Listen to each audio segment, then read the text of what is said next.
ഈ ഇപ്പോഴും ഞാനീ പറഞ്ഞിരിക്കുന്നത് ഇപ്പം സമകാലീനമായിട്ട് വരുന്ന ഒരു സംഭവമാണ് ഈ മുകേഷ് അംബാനി യുടെ മകൻ്റെ കല്യാണം. എത്ര കോടി രൂപ ഇതിൽ നഷ്ടപ്പെടുത്തിയിട്ടുണ്ട് എന്നുള്ള ചോദിച്ചു കഴിഞ്ഞാൽ, എത്ര കോടി രൂപയുടെ ടാക്സ് വെട്ടിപ്പ് നടത്തിയിട്ടുണ്ട് എന്ന് ചോദിച്ചു കഴിഞ്ഞാൽ നമുക്ക് അതിന് കൃത്യമായ മറുപടി ഒന്നും പറയാൻ പറ്റില്ല. കാരണം ഇതിനെയൊക്കെ നല്ലപോലെ ടാക്സ് വെട്ടിപ്പ് നടത്തിയിട്ടുണ്ട്. പക്ഷെ ആരാണ് ചോദിക്കാൻ? കാരണം വേലി തന്നെയാണ് വിളവ് തിന്നുന്നത്. അപ്പം ഇതൊന്നും നമുക്കാരും ചോദിക്കാനില്ല. ഇപ്പം അതുപോലെ തന്നെ നമ്മളിപ്പോൾ ഒരു യൂസഫ് മുതലാളി ഇപ്പം ഇസ്ലാമിക രീതിയിലെല്ലാം നല്ല പ്രഭാഷണം നടത്തുന്ന പുള്ളി ഇത് കൊണ്ടു നടക്കാൻ വേണ്ടി കുറേ എണ്ണവും കൂടെ ഉണ്ട്. ഇസ്ലാമിക എന്ന് പറഞ്ഞാൽ ഇവന്മാരെ പോലെ നാണം കെട്ടവന്മാർ കൊണ്ടു നടക്കുന്നത് നാണം കെട്ടവന്മാർ ഈ ദുനിയാവിലില്ല എന്നുള്ളതാണ്. മനസ്സിലായല്ലേ?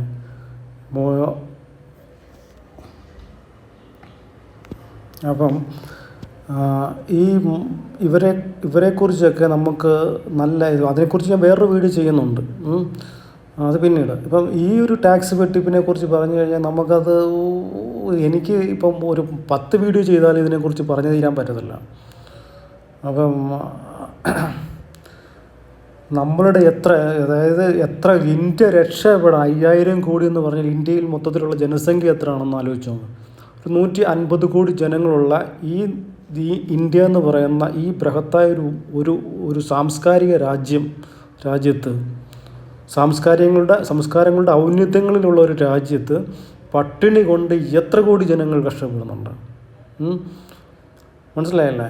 ഈ രാജ്യത്താണ് ഈ മഹാനവറുകൾ സ്വന്തം മോന് വേണ്ടി 5000 കോടി ഉണ്ടാക്കിയിരിക്കുന്നത്. ഈ 5000 കോടി ഉണ്ടാക്കി കല്യാണം നടത്തിയിരിക്കുന്നത്. ഈ 5000 കോടി ഇപ്പം പോയിട്ടുണ്ടെങ്കിൽ ഈ മുതലാളി അടുത്ത ഒരു എണ്ണത്തിൽ ആ മുതലാളി എന്ത് ചെയ്യുന്നറിയാമോ? ഒരു 15000 കോടി നിങ്ങളെപ്പോലുള്ള, അതായത് നമ്മളെ പോലുള്ള ആൾക്കാരിൽ നിന്ന് ഊമ്പിച്ച് കാശ് ഉണ്ടാക്കും.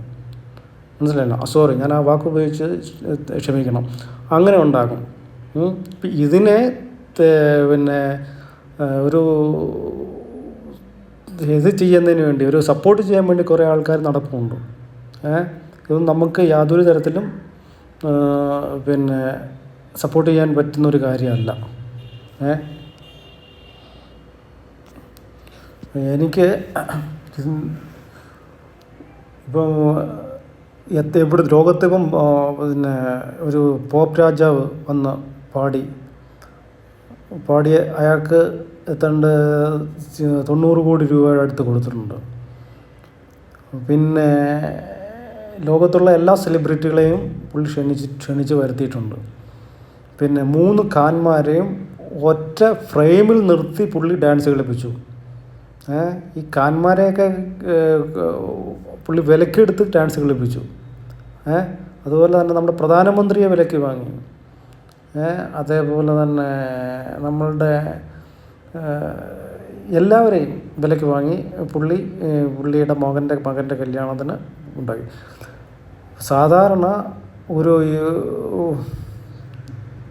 കല്യാണം എന്നൊക്കെ പറയുന്നത് ഇപ്പോൾ ലോകത്തിലെ ഏറ്റവും വലിയ സാമ്പത്തിക രാജ്യമായ അമേരിക്കയിൽ പോലും ഇതേപോലുള്ള ധൂർത്തുകളൊന്നും കല്യാണങ്ങളിൽ നടത്തിയിട്ട് ഞാൻ പേപ്പറുകളിൽ വായിച്ചിട്ടില്ല. പല ആൾക്കാരുമുണ്ട് പേപ്പറുകളിൽ അങ്ങനെ വായിച്ചിട്ടില്ല. അങ്ങനെയൊക്കെ ന്യൂസുകൾ വരാറുണ്ട്. അങ്ങനെ റയർ കേസിൽ എവിടെയെങ്കിലും ഉണ്ടായിട്ടുണ്ടാവാം. പക്ഷേ ഇതേപോലുള്ള ഒരു രീതി ഞാൻ വായിച്ചിട്ടില്ല. ഇപ്പം ഈ ഒരു പട്ടിണി കൊണ്ട് ഇത്രത്തോളം ജനങ്ങൾ കഷ്ടപ്പെടുന്ന, തൊഴിലില്ലാതെ ഇത്രത്തോളം ജനങ്ങൾ കഷ്ടപ്പെടുന്ന, പാർപ്പിടമില്ലാതെ ഇത്രത്തോളം ജനങ്ങൾ കഷ്ടപ്പെടുന്ന ഈ ഇന്ത്യ എന്ന് പറയുന്ന ഒരു ബൃഹത്തായ വലിയ രാജ്യത്താണ് ഈ തോന്നിയാസം കാണിച്ചിരിക്കുന്നത് എന്നുള്ളത് നിങ്ങൾ ആലോചിച്ച് നോക്കണം. നമ്മളുടെ എത്ര കോടി ജനങ്ങളുടെ പൈസയാണ് ഇയാൾ വിറ്റ് ഇയാൾ സ്വന്തം ആവശ്യത്തിന് വേണ്ടി, സെൽഫിഷ് കാര്യത്തിന് വേണ്ടി ഇയാൾ വിനിയോഗിച്ചിരിക്കുന്നത്.